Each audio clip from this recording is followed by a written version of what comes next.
The sun hung low over the Arizona plains, its last red light bleeding over the dry land like spilled blood.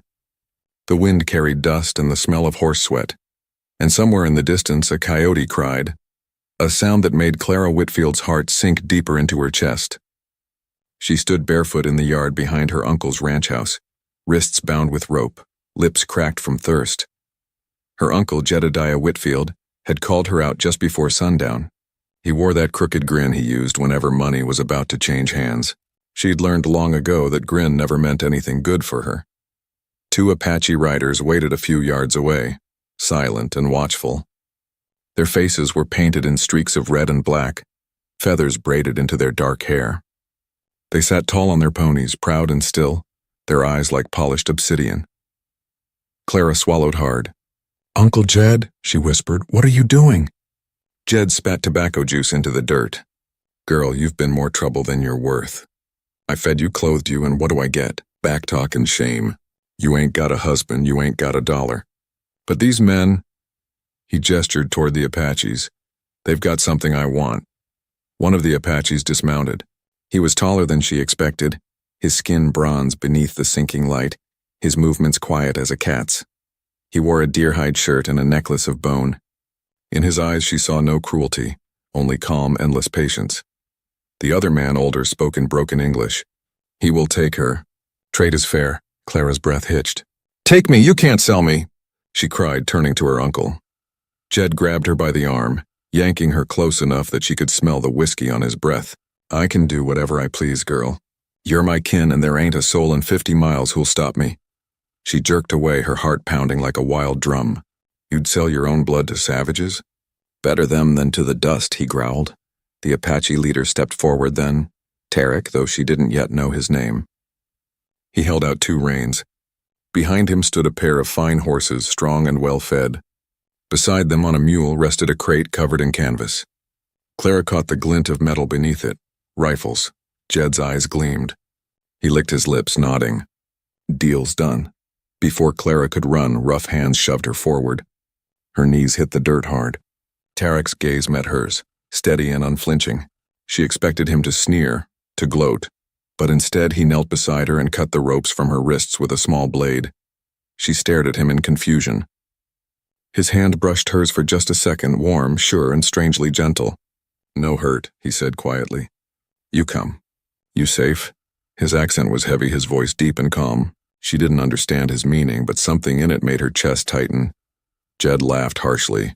"Don't go getting sweet on her, Chief. She's got a sharp tongue and a temper to match. Good luck taming that." Tarek said nothing. He simply rose, turned to his horse, and extended a hand to her. For a long moment, Clara stood frozen, her eyes flicking between her uncle's smirk and the warrior's quiet stare. When she didn't move, Tarek lifted her easily into the saddle before climbing up behind her. His chest brushed her back, his arm steadying her as he took the reins. She stiffened at his closeness, but he made no move beyond what was needed to guide the horse. Jed called after them, his voice sharp and cruel. "You remember this, Clara. You're nothing but the price of 2 horses and a box of guns." They rode away as the first stars began to appear, leaving the ranch, the deal, and her old life behind. The desert swallowed the sound of her uncle's laughter. Clara clutched the saddle horn, her eyes burning with unshed tears. Every hoofbeat carried her farther from the world she'd known, and deeper into one ruled by the man they called the Virgin Apache. She didn't yet know it, but that ride would be the beginning of everything she was meant to become. The night was wide and cold as they rode, the moon laying a silver path over the canyon floor. The only sounds were the soft thud of hooves and the hiss of sand shifting under the wind. Clara Whitfield sat stiff in the saddle, her fingers gripping the worn leather, her heart still hammering from the sale she hadn't agreed to. Behind her, Tarek, the Apache warrior who now owned her, rode without a word. His arm brushed her side every so often as he guided the reins, but he never touched her beyond what necessity required. He smelled of earth, pine smoke, and the faint musk of horsehide. Nothing like the sour whiskey and sweat of her uncle's ranch. She had expected to be dragged or bound, to be treated like cattle. Instead, Tarek had lifted her gently onto his horse, and now, hours later, she realized he hadn't even looked at her since. It made her uneasy. Men usually looked. The moonlight revealed his profile. High cheekbones, strong jaw, hair tied with a strip of leather that fell past his shoulders. His eyes stayed fixed on the trail, alert and calm. He rode as though the desert itself obeyed him. "Where are you taking me?" she asked finally, her voice hoarse from dust and fear. He didn't answer at first. The only reply was the rhythm of hoofbeats echoing through the canyon. Then in low, deliberate English he said, "To my people." She swallowed hard. "And then what?" He hesitated, then said simply, "You live." Her breath caught. She didn't know whether that was a promise or a threat. They rode through a dry riverbed, the sand soft beneath the hooves. The stars above were sharp and endless, the kind that made a person feel smaller than a grain of dust. Clara tried to hold on to her anger. It was easier than letting the fear take over. She thought of her uncle's voice, the sound of the coins he'd earned from her life. She thought of her father's grave back near the old cottonwood tree, of her mother's Bible tucked beneath her bed, left behind now in a world that had forgotten her. And here she was, riding through Apache country with a man whose silence said more than any sermon she'd ever heard. After a while, Tarek slowed his horse near a rocky ridge and dismounted. "We stop," he said, holding out a hand to help her down. She ignored it, slipping awkwardly from the saddle herself and landing on trembling legs. He said nothing, only untied a small leather pouch from his belt and handed it to her. "Drink." Inside was water, cooler than she expected. She drank greedily until he lifted a hand for her to stop. "Not too much. Make you sick." She wiped her mouth with the back of her hand. "You speak English better than you pretend." A faint smirk touched his lips, barely there. "You listen better than you think." For a heartbeat their eyes met in the moonlight, and something unspoken passed between them. Neither warmth nor coldness, but something searching. Then without a word he turned and began to gather dry wood. Clara watched him, confused by every small thing he did. He kept a distance, his movements slow and deliberate. When he built the fire, he didn't sit too close to her. When he ate a strip of dried meat, he offered her one, breaking it in half before passing it over. She took it cautiously, her stomach growling. "So you're going to make me your wife?"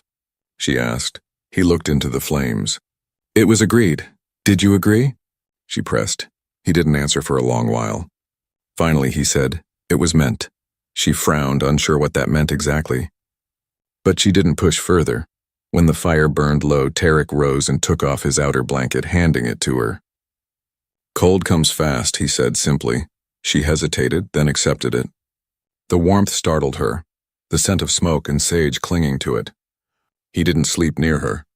Instead, he sat against a boulder, his knife across his lap, watching the stars. Wrapped in his blanket, Clara lay staring at his shadowed figure. Every time the wind stirred the fire, his face flickered in orange light, calm, unreadable, untamed. She tried to hate him. She tried to think of escape. But the thought that crept into her mind as she drifted to uneasy sleep wasn't of fear. It was of curiosity. Who was this man who could buy her, claim her, and still treat her like something he dared not touch? By the time they reached the Apache camp, the sun had fallen behind the red cliffs, painting the sky in streaks of gold and ash. Smoke rose from scattered fires, and the faint beat of drums echoed like a heartbeat through the canyon. Clara sat rigid on the horse as they entered, every eye in the village turning toward her, dark, curious, and unreadable. Children darted out from behind lodges, whispering and pointing. Women stood still, their hair glinting like raven feathers in the firelight. Men watched in silence, their faces painted for ceremony. Clara had never seen anything like it. So much quiet power, so much order in a place that looked wild to her eyes. Tarek dismounted and helped her down, his touch firm but respectful. He spoke to an older man near the largest lodge, a man with white braids and a necklace made of bear claws. They exchanged a few words in Apache, voices low and solemn.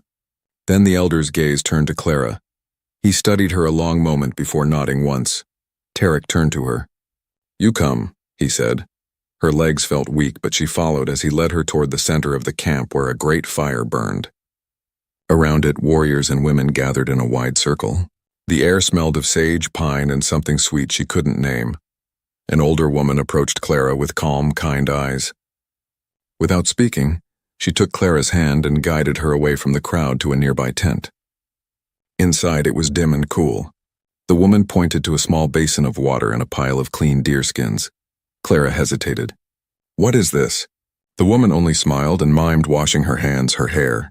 Then she began to unbraid Clara's tangled locks, humming softly in a language Clara didn't know but somehow felt in her bones. When she was done, she painted Clara's palms with red clay and tied a small string of turquoise beads around her wrist. Tarek, the woman said softly, tapping her chest and then Clara's. Man, woman. Clara's breath caught. A wedding, she whispered. The woman nodded and smiled again before leading her back to the fire. The drums grew louder. Tarek stood across the circle, his expression unreadable, his dark eyes flickering in the firelight. He wore a single feather in his hair now and a necklace of carved stone. As Clara stepped forward, the crowd grew quiet. The elder spoke words she couldn't understand, his voice low and steady like wind through canyon stone. Tarek listened, nodding once, then stepped toward her. He took her hands, his palms rough, warm, and trembling just slightly, and pressed them to his chest. She could feel his heartbeat under her fingers, steady but strong. The elder poured water over their joined hands, murmuring a blessing. Then he drew a line of white paint across their foreheads. The people around the fire began to sing, soft at first, then rising, voices weaving through the air like smoke. Clara stood motionless, unsure what was expected of her. Tarek's gaze met hers, steady, kind, and something else she couldn't name. He said something in Apache that made the elder smile. Then in halting English he whispered, I vow to guard, to keep. Her lips parted. You what? He repeated slower this time, his voice barely audible above the chant. Guard you, keep you safe, not take what heart not give. The word struck something deep inside her. Her breath caught, the heat of the fire wrapping around her like a living thing. The crowd cheered softly, the sound echoing through the canyon. The ceremony ended with the elder laying a hand on both their heads, murmuring a final prayer. When it was over, Tarek turned to her and said gently, Now, we are one. He led her toward a smaller tent at the edge of camp, their tent.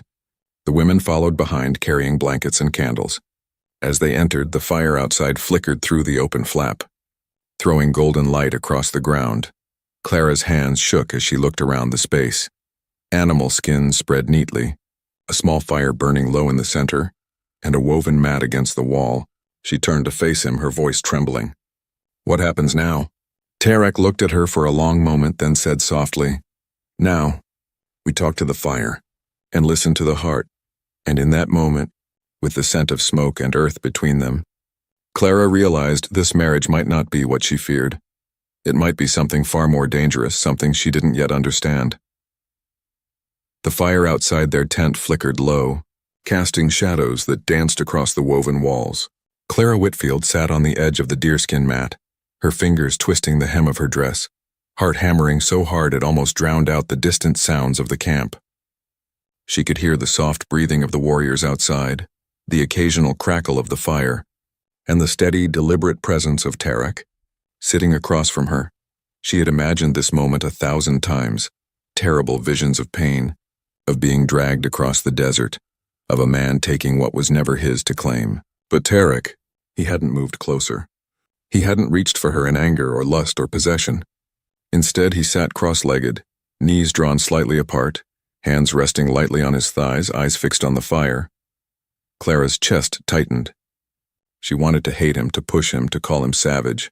But the fear that had gripped her in the canyon had loosened, replaced by something confusing. Something raw. I don't understand, she whispered, her voice barely above the crackle of flames. Tarek's gaze finally met hers, steady and unflinching. No hurt, he said softly, each word deliberate. Heart must come before skin. I promised. I keep promise, Clara's breath caught. The words were simple, yet they struck her deeper than anything her uncle's whip or the cruelty of the world had ever done. She had been sold, yes, but not as she had feared. Not to pain, not to violence. He had claimed her in a way that demanded respect, respect she had never imagined could exist in the world that had betrayed her. Her hands trembled as she reached for a small water pouch, drinking slowly, trying to steady herself. You really mean that? She asked, voice shaking. He nodded once. Always, only with heart. Never by force. The weight of his honesty pressed against her chest like a stone. She realized she was staring at him, really seeing him for the first time. Not the warrior painted with red and black, not the man who had bought her life for 2 horses and a crate of rifles, but a human being with his own rules, his own code. The silence stretched, the only sounds the pop of firewood and the wind rustling against the tent. Clara wanted to speak, to ask him something, but what? How does one ask a man who has been sold to them not to take them? How does one bridge the chasm between fear and something else? Tarek leaned slightly forward, tilting his head. "You cold?" he asked. Clara shook her head. "No, just trying to understand." He didn't answer immediately. Instead, he reached behind him and pulled a folded blanket, spreading it carefully over her shoulders. The warmth wrapped around her like a living thing, the smell of smoke and sage clinging to it. She felt her pulse quicken. Not from fear, something else. "Something dangerous, you don't look at me like a man would," she murmured almost to herself. "Not like you want me." Tarek's eyes softened, but he didn't move closer. "I do not take what is not freely given. My heart waits. Your heart must choose." Clara swallowed hard, her mind a tangle of longing, confusion, and disbelief. Her body reacted despite her reason, a tremor running down her spine at the sound of his voice, at the deliberate restraint he showed. He had every right to take her that night, but he chose patience. He chose respect. For the first time in weeks, maybe years, she felt the fragile stirrings of something like hope. Maybe the world hadn't entirely betrayed her. Maybe, just maybe, the man who had bought her also had the capacity to honor her. She exhaled slowly, leaning back against the deerskin. The firelight flickered across his sharp profile, and she realized she had never seen anything more beautiful. Not the desert, not the sunset, not even the horses in the canyon. They all paled beside the presence of this man who refused to take what was not freely given. The night stretched on, and neither spoke again. Words weren't needed. For the first time, Clara understood that some bonds are forged not by force, but by patience, by honor, and by a quiet defiance that left one breathless, not with fear, but with wonder. And in that moment, as the camp outside slept and the wind whispered through the canyons, Clara realized the first night of her new life had begun, not with terror, but with a promise that would change everything. The morning sun spilled over the canyon walls, golden and relentless, waking Clara with the sound of birds and the soft murmur of the Apache camp. She rubbed her eyes and swung her legs off the deerskin mat, muscles stiff from the first night's tension. Outside, Tarek was already awake, tending to the horses with careful, precise movements. Clara watched him from the tent flap. His back was strong, his shoulders moving with the easy strength of someone who had spent his life riding, hunting, surviving. Despite the fear she had carried yesterday, a strange sense of safety tugged at her chest. He hadn't hurt her. He hadn't claimed her by force. Instead, he moved with a quiet dignity that made the world beyond the canyon seem harsher than ever. Steeling herself, she stepped outside. The air was cool, scented with pine and sage, and the horses whinnied softly as she approached. Tarek glanced up but said nothing, offering her only a nod. You feed them first?" she asked, nodding toward the horses. He shrugged slightly. "They need strength." "You need strength too," she frowned. "Do I?" He only smiled faintly, and it was the first time she noticed the warmth beneath his stoicism. With a deep breath, she began to help, feeding oats to the animals, brushing their coats, learning the subtle language of their ears and tails. He watched silently, correcting her only when necessary, never belittling, never mocking. After the chores, he led her to a small patch of desert herbs near a rock outcropping. He bent down, plucking leaves with careful fingers, explaining their uses in broken English, the words simple but meaningful. For sleep, for pain, for heart. Clara listened, her curiosity growing. She realized he wasn't a savage or a brute. He was a man shaped by his world, disciplined, honorable, and careful. She reached for a sprig of sage, imitating his motions, and he let her, guiding her hands without touching her except to steady the leaves. Later, as the sun rose higher, a rattlesnake slithered across the dry earth near the stream. Clara froze, her scream caught in her throat. Tarek moved before she even knew he had. With a single, precise throw of his knife, he struck the snake, its body twitching once before going still. "You safe," he said quietly, offering her a hand. Her pulse raced, but not with fear alone. You saved me," she whispered, realizing how powerless she had felt just moments ago. He shrugged almost casually. "You learn. You survive. You live." The day stretched on with quiet lessons, riding bareback across rocky trails, identifying edible plants, understanding the way the wind shifted through the canyons. Every time she faltered, he steadied her without condescension. Every time she stumbled, he reminded her gently to rise again. By midday, Clara felt a strange warmth she couldn't name. This was not the world she had known, the cruel world of her uncle, the hunger and the fear, but a place where she could breathe, where someone valued her for more than a price tag. Tarak never demanded, never pushed. His kindness was deliberate, measured, a balm to her frayed nerves. She began to see the way the tribe watched him. Respect, yes, but more than that. A quiet awe that he had claimed a woman without violating her, without showing weakness. She realized the whispers she had heard the night before were not of disbelief, but of admiration. That evening, as the sun dipped again behind the cliffs, Tarak handed her water, his fingers brushing hers lightly. The contact was brief, but it lingered in her mind. For the first time, Clara felt the stirrings of something forbidden, something dangerous, an attraction that both terrified and thrilled her. Sitting by the fire, she realized that the man sold to her as a warrior, a savage, a stranger, had begun to unravel her fear. He had not demanded her body. He had offered her patience. He had given her choice. And in that strange, careful kindness, Clara began to wonder, could she trust him? Could she allow herself to feel something more than gratitude? Perhaps even something like love. For the first time since leaving her uncle's ranch, she felt the possibility of hope. Days passed in a rhythm Clara hadn't known existed. The rising sun, the work with horses and herbs, and the quiet, unspoken bond growing between her and Tarak. But the fragile calm was shattered one morning when rival warriors arrived at the camp, dust swirling around their hooves like a storm. Their leader, Chaska, was a man with a cruel reputation, eyes sharp as obsidian and a voice that carried authority. He demanded that Tarak prove his strength by taking his bride in front of the tribe. A public display meant to assert dominance, to humiliate, to show that a man could bend a woman to his will. Clara froze at the words. Her stomach knotted. "They want you?" "To take me?" she whispered, fear and anger twisting her chest. Tarak's jaw tightened, his fingers gripping the reins of his horse. He did not answer immediately. Instead, he scanned the faces of the rival warriors, the elders and the women. His dark eyes burned with quiet defiance. "I will not," he said finally, voice low but carrying across the gathered crowd.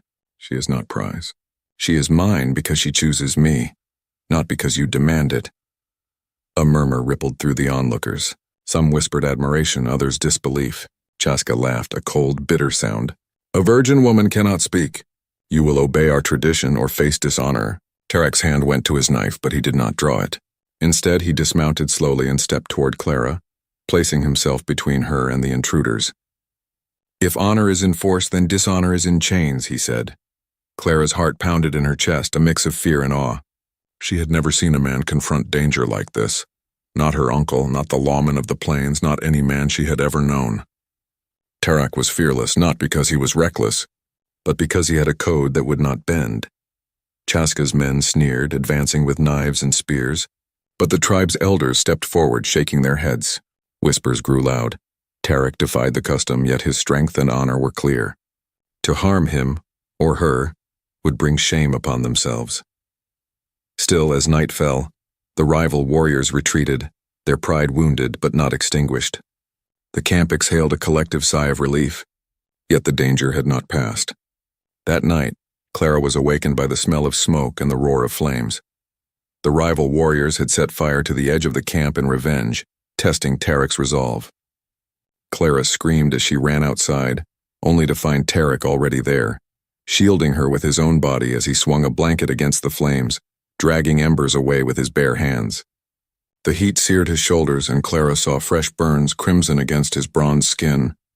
"Tarak," she cried, rushing to his side. "You're hurt!" He grunted but did not release her. "Safe," he said simply. "You safe, that is all." Her hands shook as she pressed against his chest, feeling his heart hammering against hers. "You risked everything for me," she whispered, tears streaking her dusty face. He looked down at her, voice quiet but unwavering. "Always. No one touches what is mine by right or force." The fire was extinguished, the camp safe, but Clara's fear had shifted into a new understanding. Tarek's courage wasn't just in his skill with weapons, it was in his restraint, his honor, his willingness to defy not just enemies but tradition itself. He would not claim her out of fear, out of violence, or out of pride. He claimed her because he had chosen her, and she had the power to choose him in return. That night, as they tended to his burns with cooled water and sage, Clara realized something terrifying and exhilarating. She was falling into the orbit of a man unlike any she had ever known, a man who could burn for her and still refuse to consume her heart without permission. The test of fire was over, but the fire between them had only just begun. The morning after the fire, the camp was quiet, the air heavy with smoke and tension. Clara woke stiff and sore from sleeping on the hard deerskin mat. But her thoughts were entirely on Tarek. His shoulders bore the marks of yesterday's courage, crimson burns etched into bronze skin. Yet he moved with the same calm, deliberate strength. She couldn't stop staring. He was sitting by the river, dipping a cloth into the cold water. When he noticed her watching, he gestured for her to come closer. Hesitation twisted in her chest. She had been trained to fear men. Her uncle had made sure of that. But Tarek was no man she had ever known. "You hurt," she said softly, unsure if it was concern or accusation. He shook his head. "Not long. Pain passes," but Clara knew pain didn't just vanish. She moved beside him, kneeling on the sandy bank. With careful fingers, she pressed the cool cloth against the worst of his burns. Tarek flinched once, a sharp intake of breath, but did not pull away. She realized for the first time that he trusted her, completely without hesitation. You could have let me die," she said quietly. "You didn't even think twice." He met her gaze, dark eyes softening. "You live. That is enough. Everything else is small." The words hit her harder than any whip or insult ever had. She had been sold, abandoned, and thrust into a world she didn't understand. Yet here was a man who chose to protect her, who risked his life not for honor or pride, but because he believed she deserved it. Her chest tightened with a mixture of fear, gratitude, and something she couldn't name. As she cleaned his wounds, her hands brushed against his shoulder, the heat of his skin igniting a tremor she could not control. Tarek flinched, but not in fear or anger. There was a tension there, restrained, deliberate, like a bowstring pulled taut. He looked at her, and in that moment she felt the unspoken. "You are different," she murmured, her voice barely audible over the river's rush. He tilted his head, expression unreadable. "Different how?" "Different from anyone I've known," she said. "You respect me. You don't force me. Her words faltered. She didn't know what to say. She had never had to speak to a man like this before. He studied her quietly, letting the silence hang. Finally, he said, "Respect is easier than taking." Her stomach fluttered in a way that scared her. She wanted to look away, to run, to deny the warmth spreading through her body. But she couldn't, not now. Not when every nerve in her body was aware of him, aware of the careful attention, the restraint, the quiet devotion. Hours passed, and the sun climbed high. By midday, Tarek was steady enough to return to the camp, though Clara stayed behind, brushing and washing away the soot and ashes that had clung to him. He watched her in silence, a faint, almost imperceptible smile tugging at his lips. "You have skill," he said finally. Clara's cheeks warmed. "I learn from the best," she said lightly, trying to hide the tremor in her voice. He did not respond with words, only a look. A look that made her pulse race. It was patient, deliberate, and yet heavy with unspoken promise. In it she read the possibility of trust, intimacy, and perhaps one day love. As they returned to camp together, Clara realized the truth. Tarek had begun to heal more than his burns that day. He had begun to heal her fear, her loneliness, and the deep, aching distrust of men she had carried all her life. And somewhere deep in her chest, a spark was growing, something fierce and dangerous that whispered she might not only survive this new life, but want it. Want him. The first night had been a promise. The fire had been a test. But now, in the quiet of the desert afternoon, Clara understood that the real danger and the real desire had only just begun. The desert sky darkened suddenly, heavy clouds rolling across the canyon as if the heavens themselves were preparing a trial. Clara had been gathering herbs with Tarek when the first rumbles of thunder echoed through the cliffs. The wind picked up, tugging at her hair and the hems of her dress. She shivered, not from cold but from the tension that always seemed to follow him. "Storm comes," Tarek said, his voice low and calm, as if he had known it would arrive. "We take shelter." They rode swiftly to a hidden cave, the horses snorting nervously as rain began to pelt down. The wind whistled, sand and debris whipping around the entrance. Inside, the air was cooler, carrying the earthy scent of wet stone and sage. Clara leaned against the wall, trying to steady her racing heart while Tarek made a small fire. For hours they sat close but not touching, listening to the storm batter the canyon outside. Lightning split the sky in jagged white lines illuminating his strong, stoic profile. Clara found herself staring, heart pounding, every nerve alive to his presence. The man she had feared, the man she had been sold to, had become something entirely different. A force of protection, patience, and desire. At one point, a flash of lightning struck nearby, shaking the cave walls. Clara gasped involuntarily, and Tarek's hand shot out, steadying her by the shoulder. The contact was brief, but it sent a tremor up her spine. She looked at him, and for the first time their eyes held the same unspoken understanding. "You not afraid?" he asked quietly, voice low. "I am," she admitted, her voice almost a whisper. "But not of you." He studied her for a long moment, the storm outside mirrored in the intensity of his gaze. Slowly, deliberately, he moved closer until the space between them shrank to the width of a handspan. Clara's breath hitched. She wanted to pull away, and yet every instinct, every part of her that had been broken and bruised, urged her forward. Their first kiss was tentative, trembling, a brush of lips that sent heat spiraling through her chest. The storm raged on, the wind howling and rain pounding, but inside the cave time seemed to slow. Each touch, each careful movement was charged with a tension neither could deny. Tarek's hands traced her arms lightly, reverent, as if memorizing every inch of her skin. She pressed against him, yielding to the pull she had fought since the first night, the first ride, the first fire. His lips found hers again, deeper this time, more demanding but still tempered by restraint. Clara's mind spun. She had expected fear, force, pain, but the man sold to her had awakened something entirely unexpected. Desire, trust, and the dizzying thrill of a connection that went beyond survival. She realized with both awe and terror that she wanted him, not because he had power over her, but because he had chosen to be gentle, careful, and patient. The hours passed in a haze of firelight, whispers, and urgent breaths, when the storm outside finally began to ease, leaving only the scent of wet earth and sage.